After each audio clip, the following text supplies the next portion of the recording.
Today we're talking about something pretty wild that just happened in Japan. We're going to dive into how the election of just one person sent a massive shockwave through global markets, unleashing what a lot of people are calling a financial tsunami. But hey, before we get into all that, just a quick heads up. NYU grad from NotYourAdvisor.com is on a very well-deserved paternity leave until the end of October. To celebrate, they're actually offering a special discount on their annual plans for the whole month. You can grab that deal at NotYourAdvisor.com/October.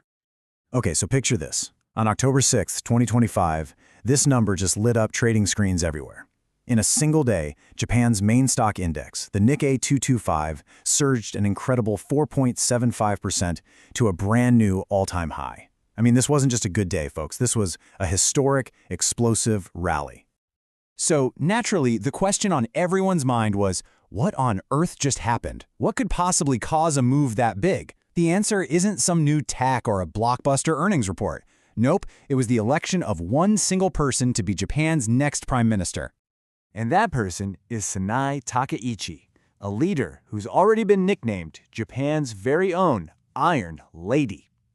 So let's get to know her a little bit.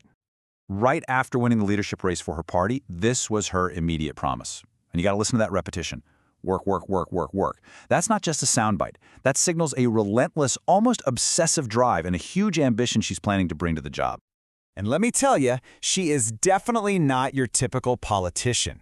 We're talking about someone whose favorite musician is Deep Purple. Back in her university days, she was a heavy metal drummer and apparently used to break drumsticks during her gigs. Her favorite car is a vintage 1991 Toyota Supra, and her political role model is Margaret Thatcher. You get the picture. She's an original, and she is clearly not afraid to take the road less traveled. So, okay, how does this unconventional leader plan to run one of the world's biggest economies? Well, her game plan already has a name, Sunanomics. And if that sounds familiar, it should. It's a direct sequel to the famous Abenomics of former Prime Minister Shinzo Abe, whose legacy she has promised to carry on. The plan is built on these three core pillars, what they call the three arrows.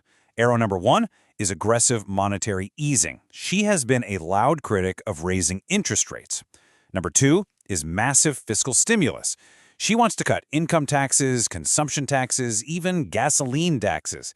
And the third arrow is structural reform. Really, her whole mantra is to turn on all switches available to get the economy growing. Now, a key piece of that third arrow is this pretty radical idea she's been floating, a cash deposit tax. This would go after the enormous piles of cash just sitting on corporate balance sheets, basically forcing companies to either reinvest that money or hand it back to shareholders. As you can probably guess, investors absolutely love the sound of that. And all that excitement? Well, it led to an immediate, absolutely explosive reaction. The market didn't hesitate for a second. The moment her victory looked certain, traders just piled into what is now famously being called the Takaichi trade. And the gains were just breathtaking. It wasn't only the overall market either. Specific sectors saw their own tsunamis. The defense and manufacturing giant Mitsubishi Heavy Industries skyrocketed over 11% in one day. The tech company Fujitsu was up 9%. This was a broad, powerful, and completely politically driven rally. So what exactly is this Takaichi trade? At its core, it's a bet on two big things. First, much higher corporate profits thanks to her stimulus plans, and second, a weaker Japanese yen, because she's pressuring the Bank of Japan to keep rates at rock bottom. And, right on cue, the yen promptly fell past the 150 mark against the US dollar. For Japan's massive export economy, this is like a huge tailwind, making their cars and electronics way cheaper for the rest of us to buy. But here's the billion-dollar question. Is all this euphoria actually justified? To really understand the debate here, we're going to look at it from two very different perspectives. The long-term big-picture analyst versus the short-term in-the-moment trader. So on one side, we've got the analyst, Michael Fritzell. He's focused on the long-term fundamentals. He's more cautious, asking a lot of questions, but he's also seeing some major potential shifts in big sectors like defense and nuclear power.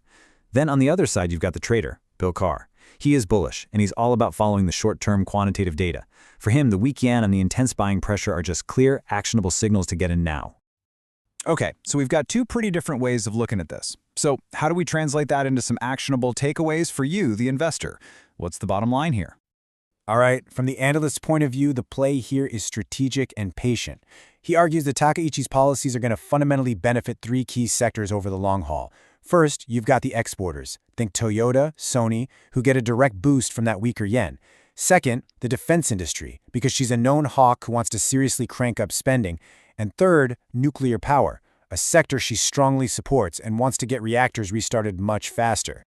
Now, the trader's view is much more immediate. It's about right now. Based on his data-driven analysis of market momentum, Bill Kara's system is giving out very clear signals. He has strong buys on tech firms like Fujitsu and Hoya Corp. Mitsubishi Heavy, even after that huge jump, is still a moderate buy. But what's really interesting is that he's got a clear sell signal on the financial giant Nomura Holdings, which just goes to show you not everything is getting lifted by this tide. And that brings us to the final critical question. We have seen a massive, euphoric market reaction to a new leader with a very bold economic plan. But the real tension remains. Are we witnessing the beginning of a real, sustainable new chapter for the Japanese economy? Or is this just a fleeting stimulus-fueled sugar rush that's eventually going to fade? The answer to that is going to define the next chapter for Japan's entire market.